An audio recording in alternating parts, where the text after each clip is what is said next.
On the Veterans Broadcast Network, this is Roll Call. What role did you play in your call to duty?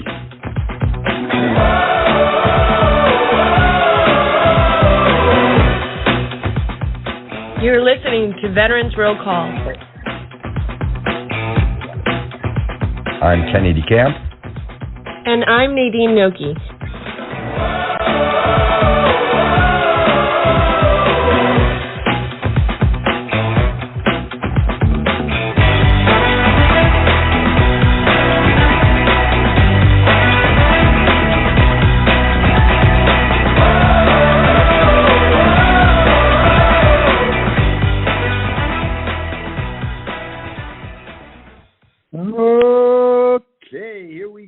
It's roll call time. I'm glad you're joining us. Welcome one and all to this another night of let's find out what kind of roles were you involved with in the service, or what role have you had in order to help somebody else who is a veteran. I want to first of all begin by thanking Marty Callahan. He's with the American Legion, Deputy Director of Claims and Benefits for the American Legion. He was an amazing host. What did you think, Nadine? I think he was an awesome guest to have on the show. I actually learned a lot from him, and I guess we can also recap that too. I'll see what we've got going on today and bring it back to you. Yes. We're going to talk today about sort of the transition that one veteran has had to go through after leaving the service.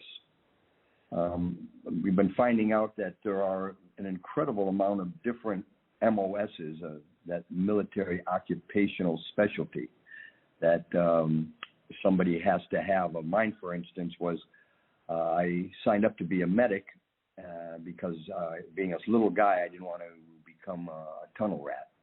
So I was in pre-med, went into the medic training, and because of some of my scores on some of those tests that they were giving at the time, which changed, I found out in 1968 through 72. I took my test in 67.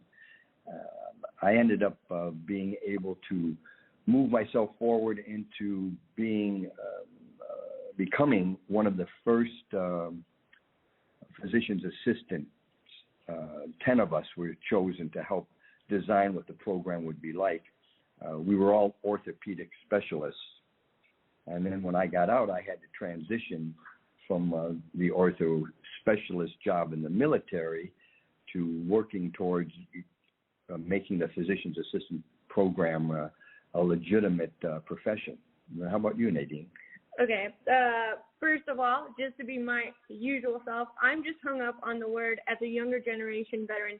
What does tunnel rat mean first? And then I'll get back to what I did, because I have no idea, and sorry if I sound naive, but I do not know what you're talking about. Nope, that's why some people said I talked down a little bit on my last show, and I realized, too, that there are a lot of us older people, veterans, understand this thing and that thing, but a lot of the younger people don't know what some of the jargon was, or a lot of us don't even. I'm just learning more and more what benefits I'm available to receive.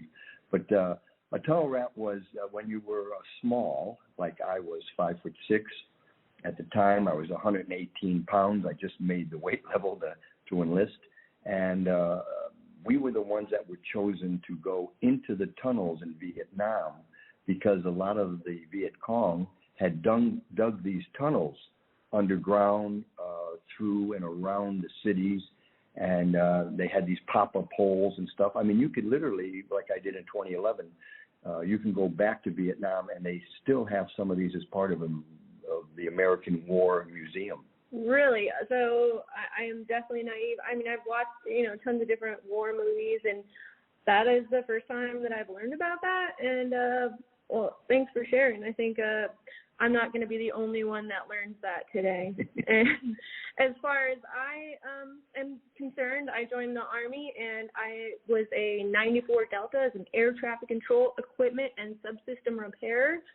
But like most people in the military, especially I believe in the Army, I did not do my MOS the whole time. So I did a number of different roles, and much to like, it's almost like you can't put that on your resume, but you can, and a lot of good things. I had two brief stints with a CID, worked as basically an intern or an assistant, and that was never part of my MOS. And I also worked in Baghdad Army Heliport, where I helped put passengers on and off planes, and had an interesting time learning that aspect. But tons of things that I repaired and tons of other jobs that I performed through the very short time actually in the military, which ended up being about 5 years.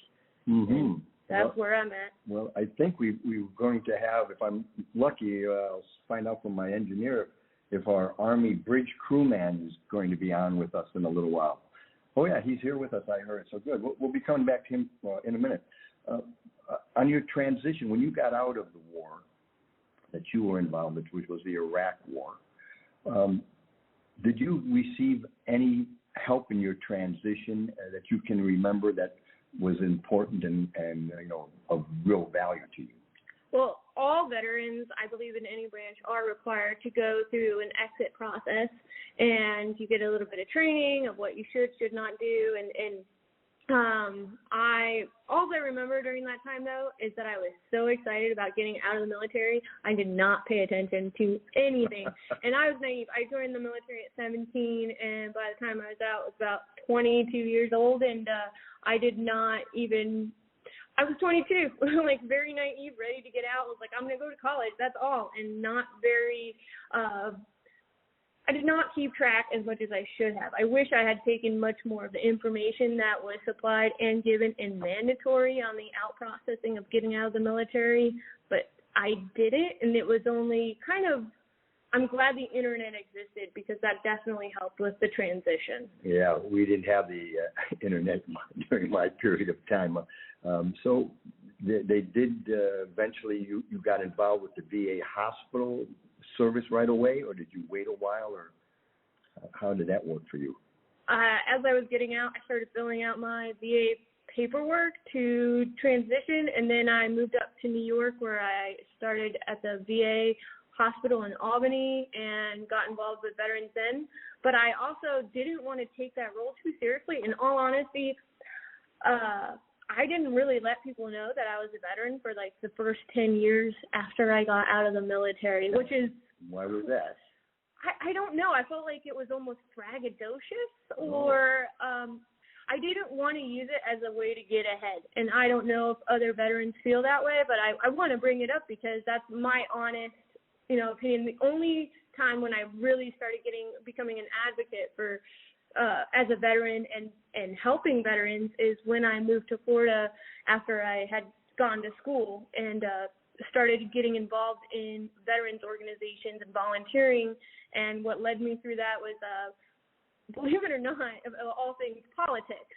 And I met some veterans that invited me to a group that were bipartisan, but it kind of like transition from there. So, and then I had much more of a different perspective and pride in being a veteran. That's very interesting. So we'll go to our guest right now, if we could, find out about what his transition was like and what role he played, which I understand that he was a sergeant. Brian McCrudden's his name, and he was an Army Bridge Crewman.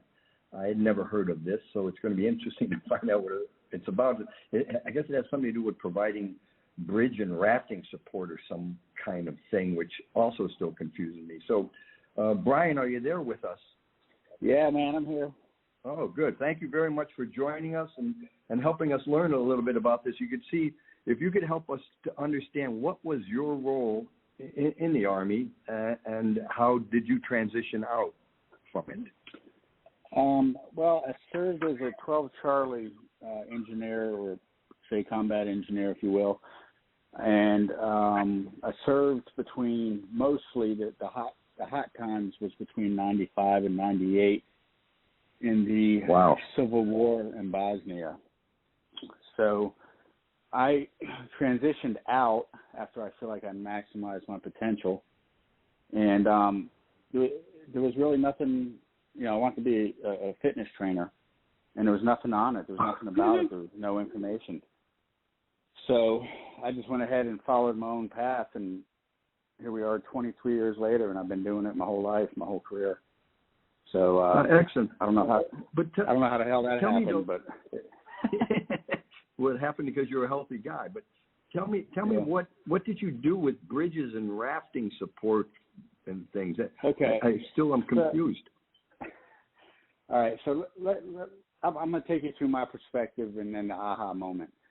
So I'm 17 years old, and I want to do the split option where I go to basic training between my junior and senior year of high school, and when I graduate high school, I go to advanced individual training.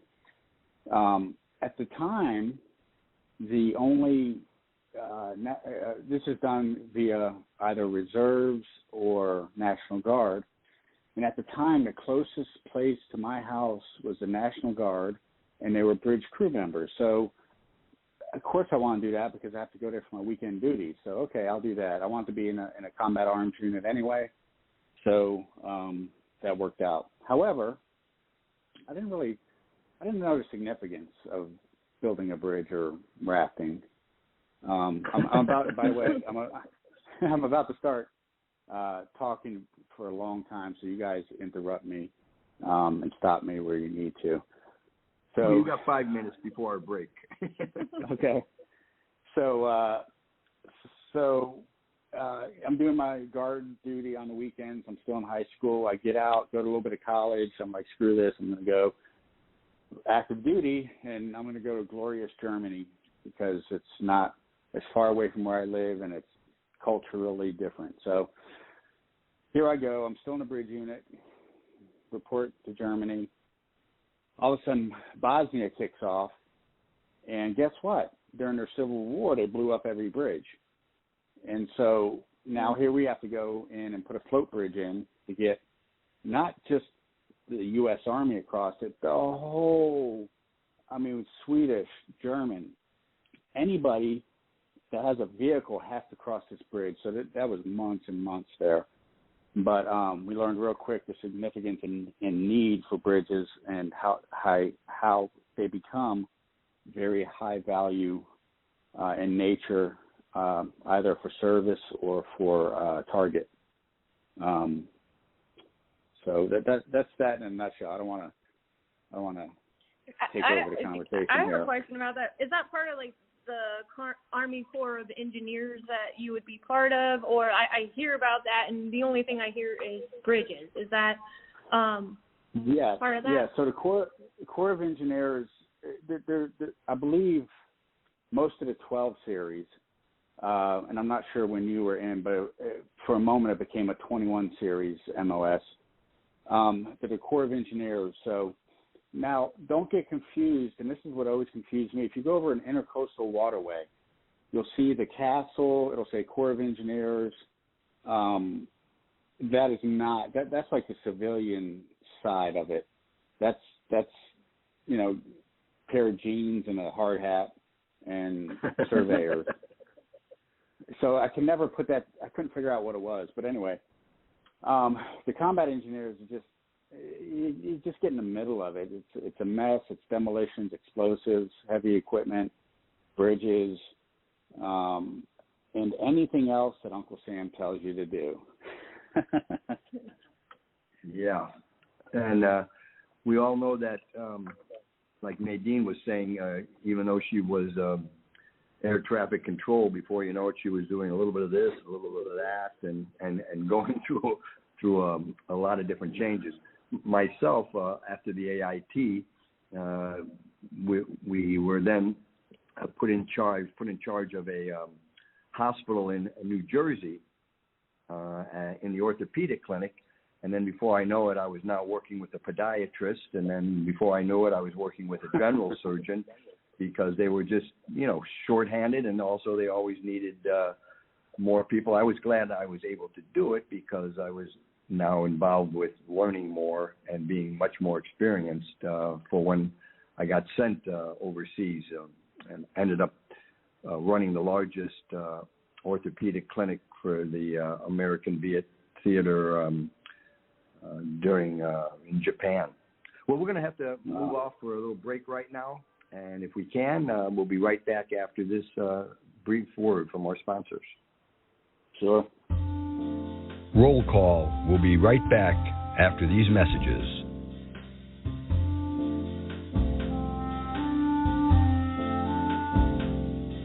My father was the best truck driver I've ever known in my life, like a family tradition. I'm a truck driver myself. I drove around the state with my cat. To be the truck driver, you not just only see where you go, you see the world in the larger perspective. This is a really good time to be in the trucking industry. The dispatchers get good loads for them. The equipment is very new, and then it's very reliable. At GTS Transportation, we make dreams come true by employing truck drivers, dispatchers, mechanics, and many other occupations.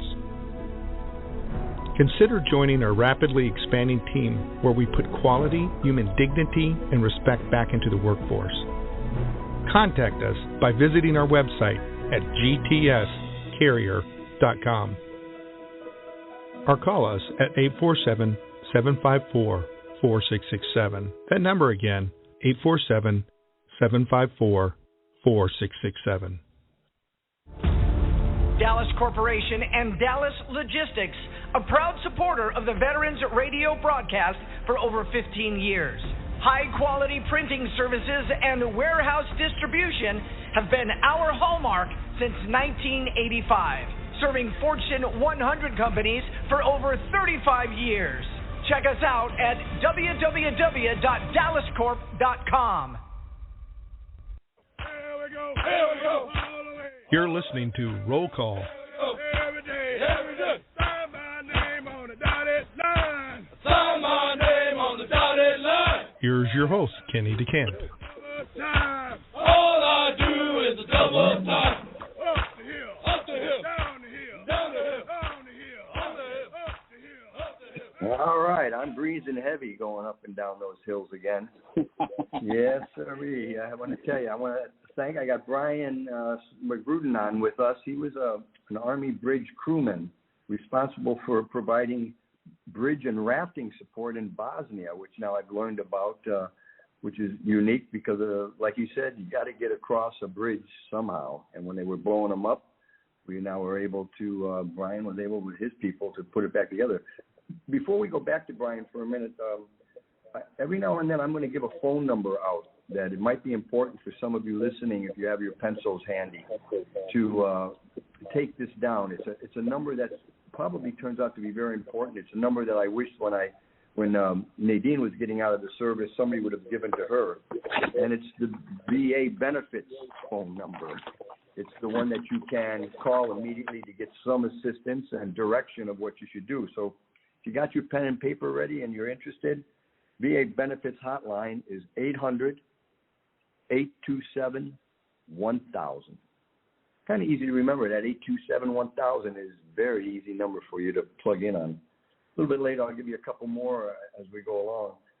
Brian, when you mustered out, was there any kind of assistance that you were given, and were there any disabilities that you had to deal with from your years in the service and Bosnia? Oh, yeah. As far as disabilities, definitely PTSD. I think that's a general issued from Uncle Sam from the get-go for anyone who's been stationed in the combat zone. Exactly. But I don't know. I had a premature hip replacement. I'm sure that had something to do with it. But then again, my career might have had a lot to do with it too. So, did anybody help you out? Did anybody give you any guidance when you first were mustering? Did someone give you any phone numbers or directions or tell you to make sure you get help? No. I'll tell you what, not really, right? No, but I got in touch with Mark Eli, or Mark Eli got in touch with me. I don't know if your listeners know Mark Eli. He turned me on to that website that everybody uses, and I think that by far, for anyone listening that's ever done a VA claim, once you use this website, I had a response within maybe 2 days, and I had exam appointments made within less than a week, amazingly fast. So it's Mark's probably, or that website, I'm sorry, has probably been the best thing for that. Wow. Because it's well, if you think about it, like every other government thing, every time you go to do one thing, they tell you to do another, and you never know who's talking, the right hand or the left hand. But the website is both hands, so that worked out well. And what website is that you're talking about? Crap. I don't have it in front of me. Well, that's the one with the National Institute for Veterans. It's a not-for-profit now that we here with the Veterans Broadcast Network are a part of. And then Mark's a genius in the software world and created this Veterans Appeal Legal Services. It's about to launch, I'm pretty sure, where you're going to be able to tag yourself in, give your MOS, your years of service, where you were stationed, etc., and then provide you with automatic Veteran Department information of what you're available to receive if they do it right. Like when I listed out, I even said last week, the best thing that happened to me was the sergeant looked at me after we just about finished, and he said, "I'll give you the best advice ever. As soon as you get home, go right to the VA hospital, sign up, and become a part of it, because you have no idea what you're going to go through over the next so many years." And it was very beneficial for me to be able to do that. They say that transitioning. Pardon? I was just told to make sure I have a copy of my medical records and always have a copy with me, because they're always going to lose it, and you'll never have proof of your injuries and such. And man, I'll tell you what, I made about 5 copies, and throughout the years, I probably maintained 2. The rest of them got lost. So even that helps a little bit. So yeah, right. Yeah, well, they say that transitioning from active duty, no matter what military or naval or air or whatever, civilian life can be difficult, because not many of us. I was a lucky guy. I went medical, I went PA, and before you know it, I was working in hospitals in New York City for some major characters. I helped to develop the PA association for the new profession that was being developed. The Department of Veteran Affairs, they claim, and I think they really do, they try to continue to adapt the benefits and programs, though there are those incredible delays and the appeals, just like you were talking about, Brian. That's why you have to have something like a VALS, this Veterans Appeal program, to help you guide yourself through it. But right now, when you do muster out, especially our new people from Afghanistan, Iraq, and wherever else they were coming out of the service, here are what the VA claims that they help us with, and you have the availability to jump on.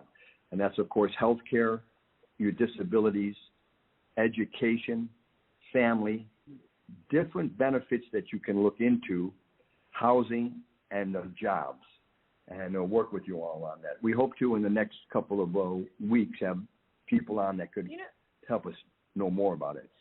I think as awesome as that is, and just to briefly state, I think the one thing that we're missing, and it's not, I think, the VA's responsibility, or it could be a part of it, but we're missing the camaraderie aspect of veterans through the VA network. And I think I was always hoping and wondering or wishing that somebody would come knock on my door and have 2 veterans be like, "Hey, you're a veteran, so are we. Welcome back home to your hometown.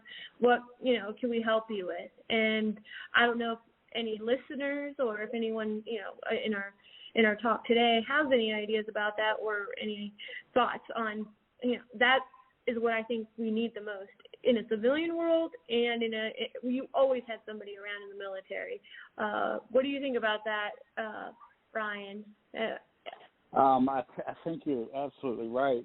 I know that dealing with civilian population, I've actually retracted more into myself, because I think a lot of, I feel like I'm generalizing, but of course I am, a lot of civilians think or believe they understand what it means to have camaraderie, that close relationship as we did in the service, and they have no idea. They have no idea. They've never had to stop a bullet for somebody, or they've never had to put their life before somebody else's, and to them that's not even a concept that could ever happen or be aware of. Whereas we lived it every day, and you know, when I don't listen anymore to what people tell me. I'll watch what they do, and their behavior and attitude tells me more than anything. And say what you want and do it. You know, we just, not to interrupt too much, but can you just repeat what you just said about that, listening versus doing? Yeah, so in the civilian world, a lot of people will say and talk about what they would do and how they can, you know, have your back and this and that. But I quit listening to what people tell me, and I watch what they do, and I watch how they do it, and that tells me more about that person, more than what they say could ever tell me. In fact, the guy with the biggest mouth is probably the guy who's not the most your battle buddy. He's not he doesn't have your back. He knows how to talk the talk, but has no idea how to walk the walk. And so, you know, I retract into myself. I become like a bird. I just watch people. And when I see something I like or I'm attracted to, then that person probably becomes somewhat of a friend of mine. I like that. I like that a lot. That's awesome. It's interesting, too. I was going to have a guest on the show tonight who is in charge of Veterans Affairs for a major organization. I don't know if I should mention them or not, but being in charge of Veterans Affairs, they do a lot to try to hire vets and help vets, is what their claim is. Like you said, Brian, they talk this talk and they have this on paper, but when I asked him if he would be available for the show for 10 minutes or so even, he said, no, he's a little bit too busy, and maybe in November, end of November, 1st of December, maybe he'd be able to find some time on a Sunday night at 6 o'clock. And it was shocking to me that he would do that, because I've known some people who've gone to his industry of goodwill, and they were turned away a little. They were told a bunch of things, but then some of the stuff never came to a fruition. There you have it. I would definitely agree with that. But like we had last week, we had the deputy director from American Legion on claims and benefits. Quite a unique man. I mean, the information we got from him was great. He really carried the show for us. So I always thought the VFW, American Legions, because I never truly gotten involved with them because of some of the older vets I knew after I got out. I thought it was just a place for, to go have a beer and have a burger and Friday night dances and stuff. I think now that I'm going to be examining them more and everything and joining, I think for sure there are probably people within those VSOs that really do help and really do want to help, but just might not know how to have the outreach. I would agree with that, and I would also say it's a mindset. It's whatever you want to make it be at this point when you're looking at different organizations and choosing what you want to look at getting out. It's a choice of what organizations or saying, hey, these people are the people I want to be a part of or not, but you get to make whatever your transition is, and it's just having the right mindset and the right mentality and being prepared for whatever's coming next. And it's really awesome that you already had an idea about what your transition was going to be, and that was fitness. And I'd be curious to know, maybe even after this next break, what you used for your transition on that part. Yeah. And with Brian, we thank you. We're about to go on to a break. I know, nice talking to you. I'm not sure if you're able to stay on with us. If you can, that'd be super too. And I can keep up the great work and all the best in your health. Well, I appreciate it, and I actually got my son here with me and I haven't seen him in a while. So, so Mike, but I'll tell you, I'm not really a person that talks a lot, and nor am I the person to do a podcast. But I guarantee you, I'll thank do it you very much. It's my duty to do it for you guys, and you know, I'll come out of my shell if it helps or benefits our community for sure. It has, brother. Thank you very much. And now let's cut away. Thank you. Your mama, your brother, your daddy, your brother, your sister, your cat, dog was over your left, and that's the reason you left. You're listening to Veterans Roll Call, and we'll be right back after these messages.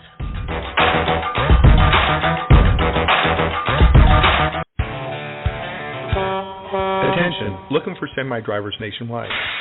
GTS Transportation of Burr Ridge, Illinois is looking to hire or partner with experienced CDL holders in every state. If you are going to drive, why not drive for the best? Whether you are driving solo, as a team, or as an owner-operator, GTS is looking to add you to their rapidly growing company. Become part of one of the most respected, driver-friendly, and successful transportation companies in America, where drivers are treated as royalty. Contact us at gtscarrier.com. Again, gtscarrier.com. Or call us at 847-754-4667. That number again, 847-754-4667. We would love to help you, which in turn helps everyone. GTS is an equal opportunity employer.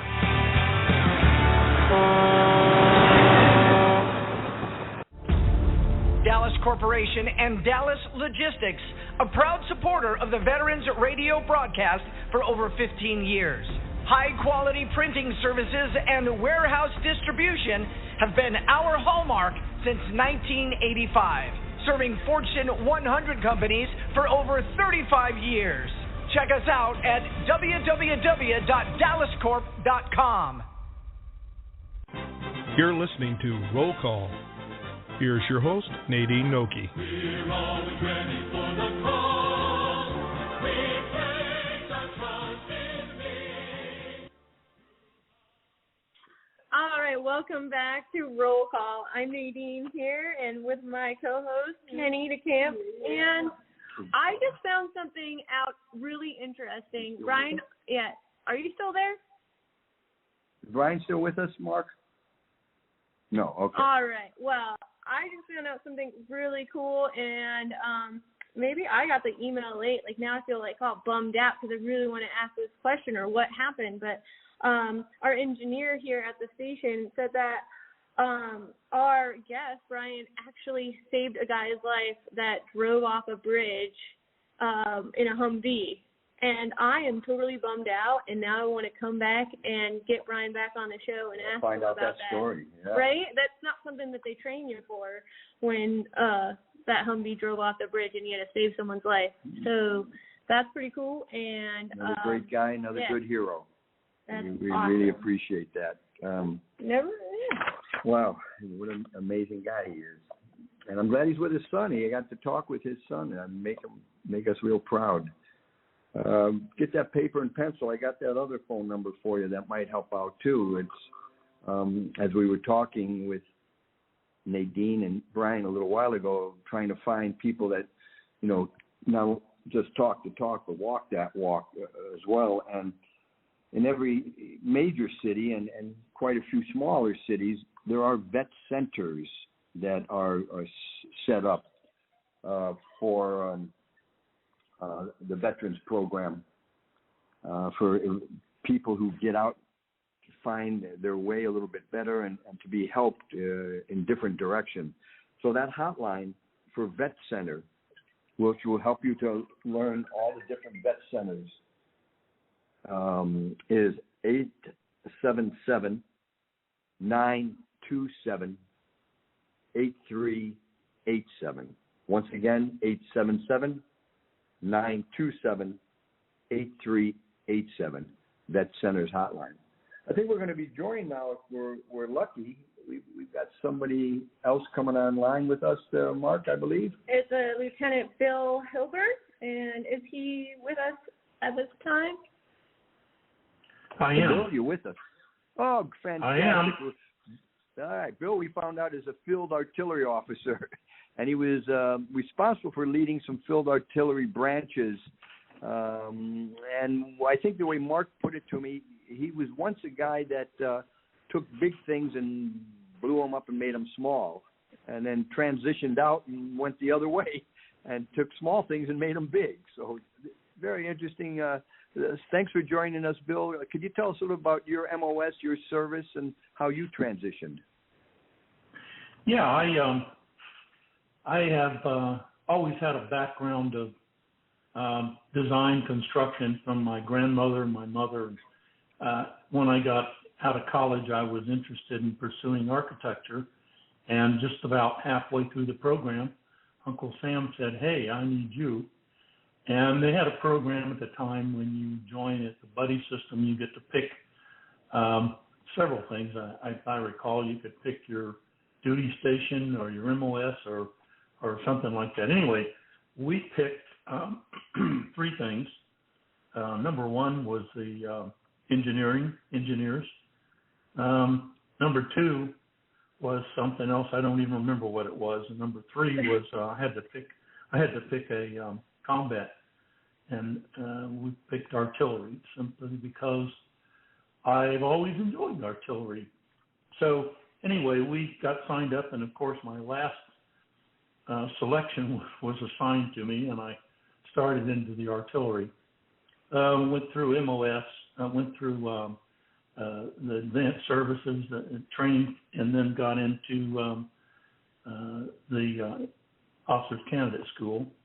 And at the same time, I thought, I'm going to be a forward observer when I get out of this thing. And the only MOS that they had at the time that had a higher fatality rating was helicopter pilots. So I thought, well, hell, I might as well do it from up there than down here. So I signed up to go to flight school. I got an offer to go to flight school, and I was then short. So I would have had to re-up, and I didn't particularly want to do that. So I declined that and continued in the artillery. I was a field artillery executive officer with an MOS of a battery commander, and I was in the training unit at Fort Sill. And at the time I was there for many months. And at the time, the commanding officer of our unit decided to go to Vietnam, and he put everybody in for transfer. And they offered me an opportunity for an APO number in San Francisco, sent me to Hawaii. I was assigned to a separate brigade from the 6th Division in Fort Campbell, and our effort was to train people and rebuild the Pacific Reserve that had just been sent to Vietnam. And so my efforts there were basically training people, getting people, assigning them, providing for them, getting them ready to go as a Pacific Reserve unit to be the next assigned to Vietnam. While we were there, Lyndon Johnson did me a great favor. He cut the military spending budget by $6 billion. And one of the units he cut was the 6th Division in Fort Campbell, Kentucky, of which I was a separated brigade. So while we were there, the orders came down for us to stand down. They called up the Hawaiian National Guard, which took over the responsibility for the Pacific Reserve, and they began assigning all the people in our unit to other stations. While I was there for 59 days with no assignment except the local post assignment. I did officer of the day, I did commissary officer, I did other things, just, day assignments. Most of the time I had to call in once a day, tell them I was there, and then I'd call them in the morning. Those were my beach days. Sounds like a really nice roll call, right? When they asked me how did I do in the Vietnam War, I said, great. I spent my days on the beach. Yeah. Wow. So we had a lot of training going on until that 59 days came, and at the end of that, they gave me my separation. So I was in for 3 years and then out.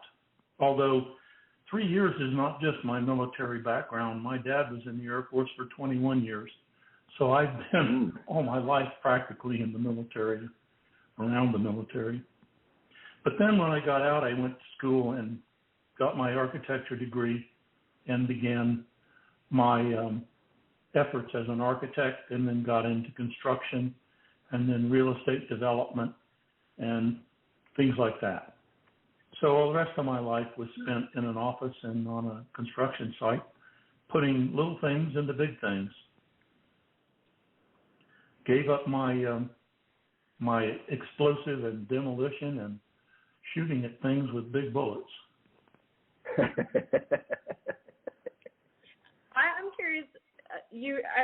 I love just kind of I don't know, maybe that's not even like your personality at all, but the nonchalant attitude or joining with a friend, I'd be an engineer, maybe this number 2 or field artillery, which it just sounds like you did it, like you had your service and you made the most of it, and it also sounds like you had a vision of what you wanted to kind of do and pursue from your mom and your grandmother about architecture. So on your transition, how did the military help you with that transition? Did you build skills through that, or are you thankful if somebody that was working maybe with your firm after your time in the military, what would you say that the military gave you that you utilized after the fact? Well, I've always thought that the military provided a very great service to humanity besides just the protection of our country. It provided individual growth and opportunity to learn discipline and to learn world and life in general. It taught you how to learn teamwork and to cooperate with people and learn how to work with people and continue to take those values into civilian life. I had really thought that and understood that while I was growing up through my dad's Air Force. You obviously can't get away from it when he brings it home every night. So when I got into the military, I was pretty comfortable with what to expect and kind of grasped what I needed to learn and get by and serve my duty. And when I had the opportunity to leave the service, either stay and progress or leave, I was ready to leave. And I was ready to leave because I had that dream of getting into architecture. And I had already pursued about 4 years of the program, but I had 2 years to go, and I was eager to get back to it. So what I brought with me was dedication to an assignment, if you will, the ability to pick and play on a team, the discipline to pursue long, complicated college process, and then take that discipline into business.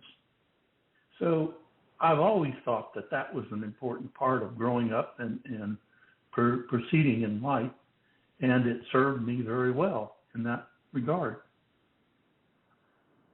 I tried to get my son involved in that, but he decided not to do the military.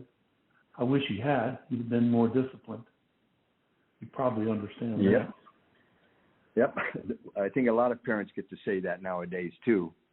A lot more than used to, I'm sure. A lot more. You're exactly right. We're getting ready to cut away for our last break, and then when we do, we come back. We're going to hopefully keep talking with you a little bit, Bill, because I got a couple of things I want to mention, too.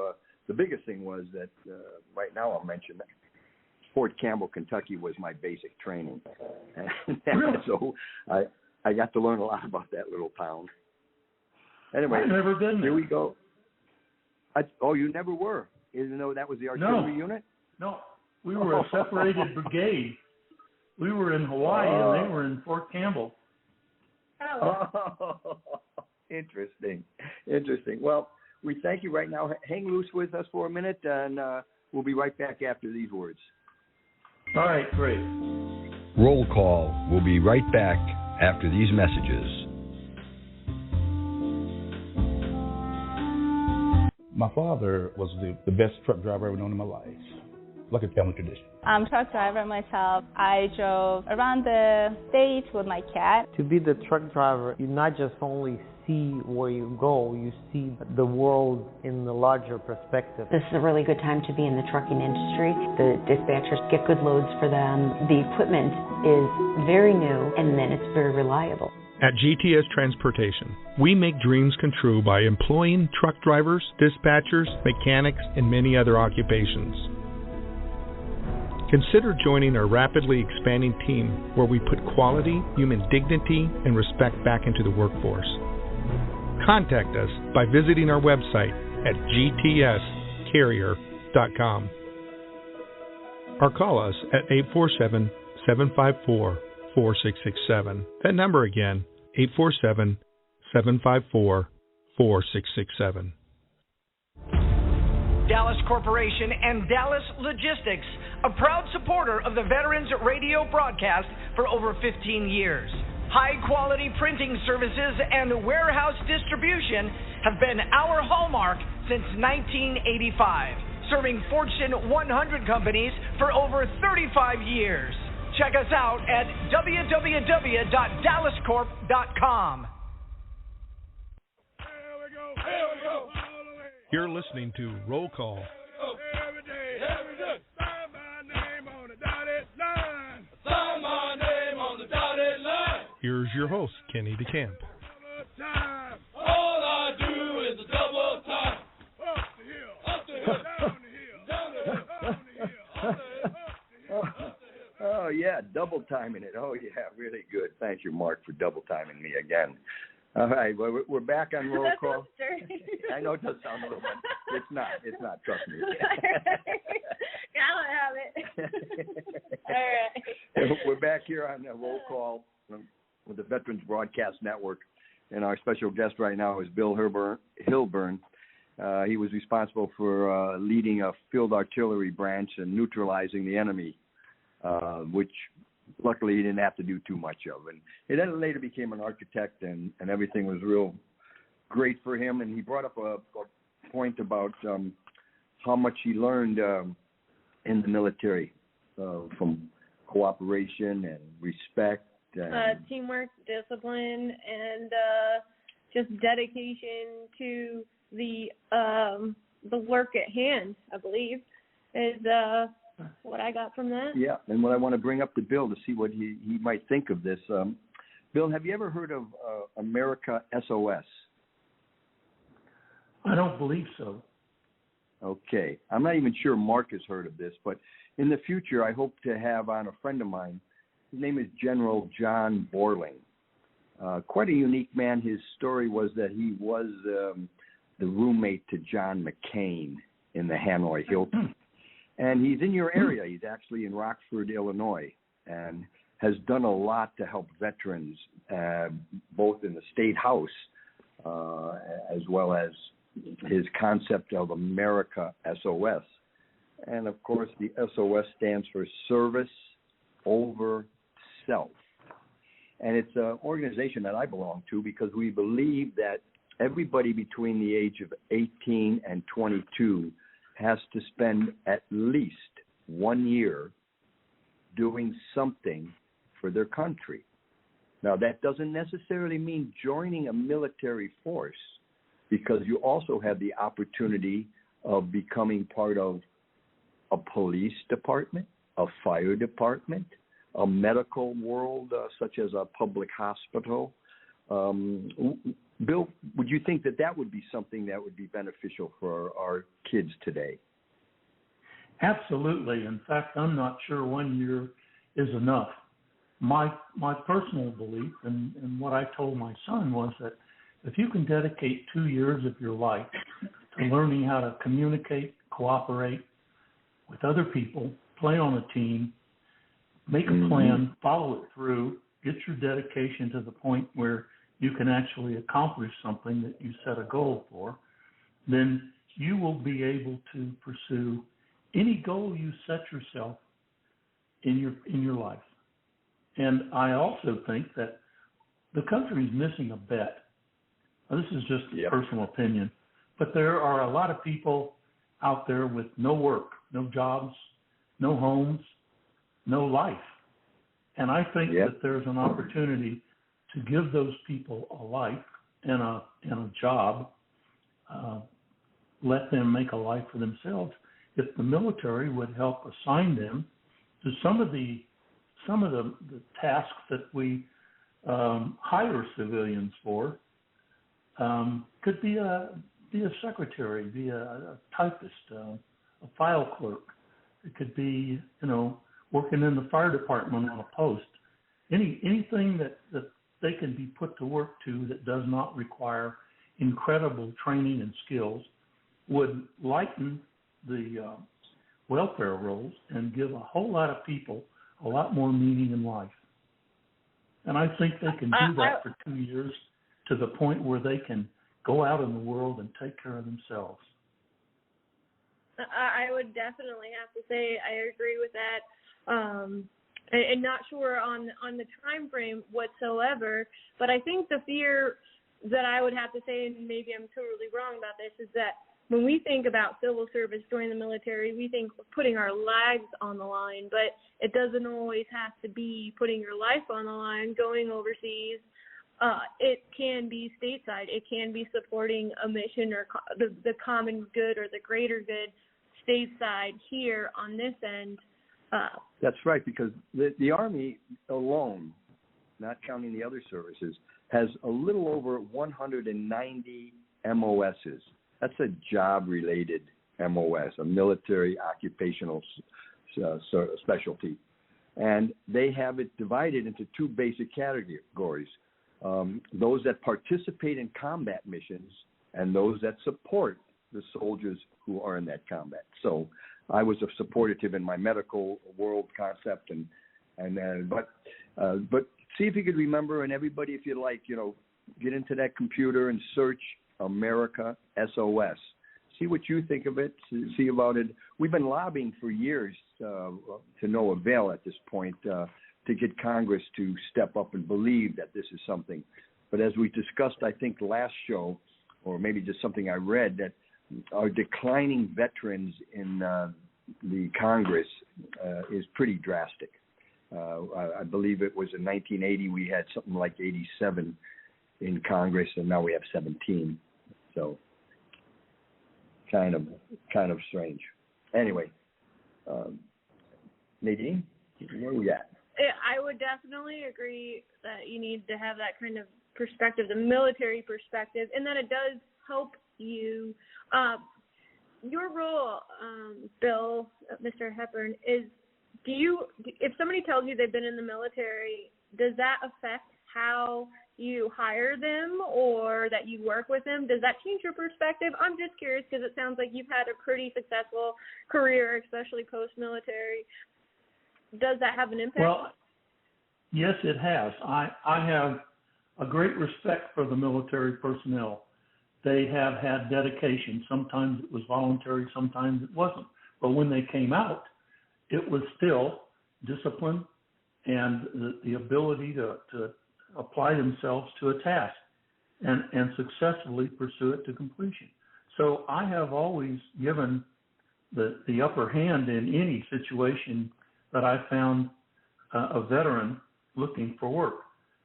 Even if he might not have the same background and education, he showed a dedication and a willing to learn, which is sometimes more important than what you've already learned. So, yes, it's influenced me. I can't say that I have always taken a veteran over someone who may have been better suited for the job simply by virtue of experience, but I have certainly paid attention to it and given it very, very heavy due consideration. Because I do think that it instills people and makes them a little bit more dependable, reliable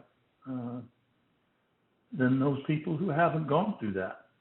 Not that people who don't get in the military don't have the discipline, but certainly going through the training indicates that you have developed it.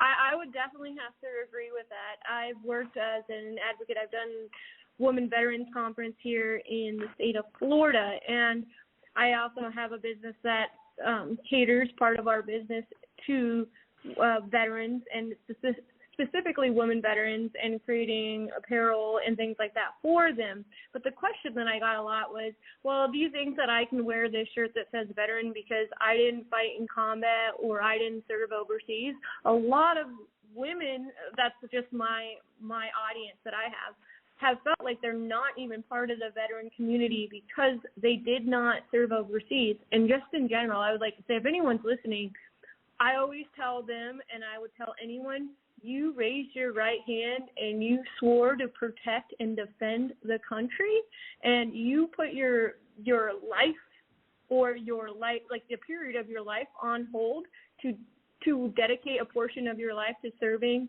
in the military, that you are a veteran and that you should wear that with pride and be proud of yourself in general. And I had to learn that over time myself, that it is a benefit and maybe changing the image. And I think it's amazing that you say that, you know, that does weigh on you. And I think we should look at veterans' preference when it comes to hiring as a positive attribute. And I myself would definitely have a veteran's choice.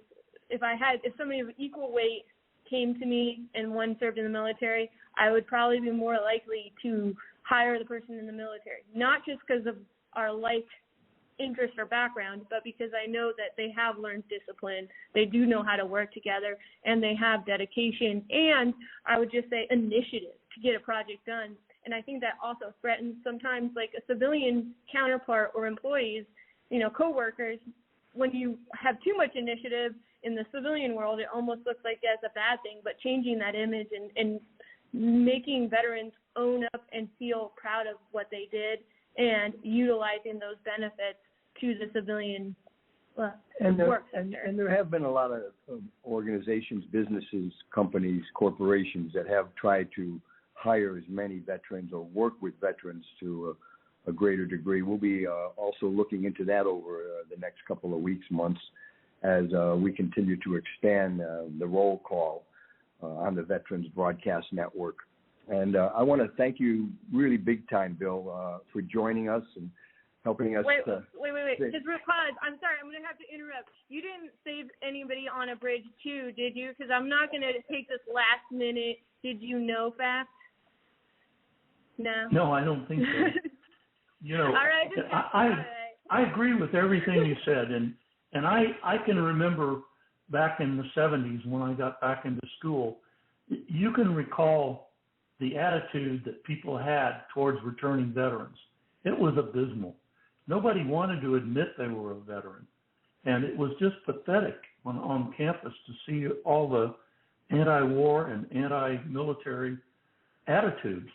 This made me sick, and I'm so glad that attitude has gradually changed to what it is today, with a lot of the recognition that I see on TV and listen to, and every time I go to the VA, the medical personnel there, the last thing they say is thank you for your service, even though they gave their service too.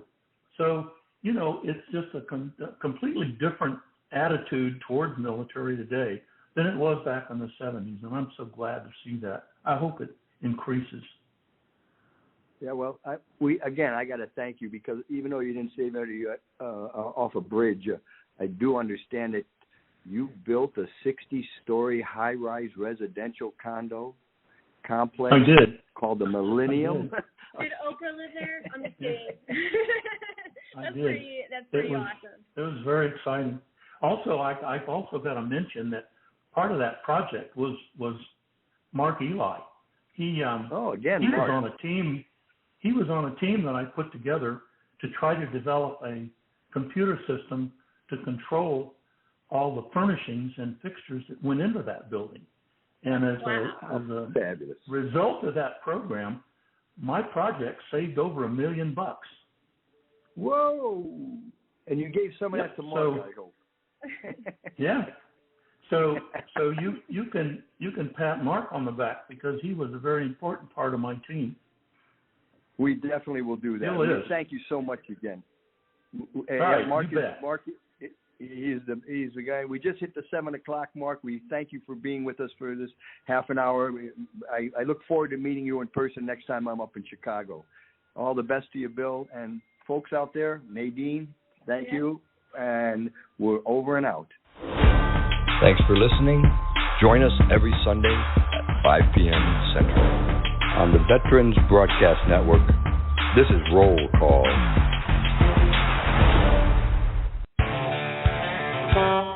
Attention, looking for semi-drivers nationwide. GTS Transportation of Burr Ridge, Illinois is looking to hire or partner with experienced CDL holders in every state. If you are going to drive, why not drive for the best? Whether you are driving solo, as a team, or as an owner-operator, GTS is looking to add you to their rapidly growing company. Become part of one of the most respected, driver-friendly, and successful transportation companies in America, where drivers are treated as royalty. Contact us at gtscarrier.com. Again, gtscarrier.com. Or call us at 847-754-4667. That number again, 847-754-4667. We would love to help you, which in turn helps everyone. GTS is an equal opportunity employer. Dallas Corporation and Dallas Logistics, a proud supporter of the Veterans Radio broadcast for over 15 years. High-quality printing services and warehouse distribution have been our hallmark since 1985, serving Fortune 100 companies for over 35 years. Check us out at www.dallascorp.com.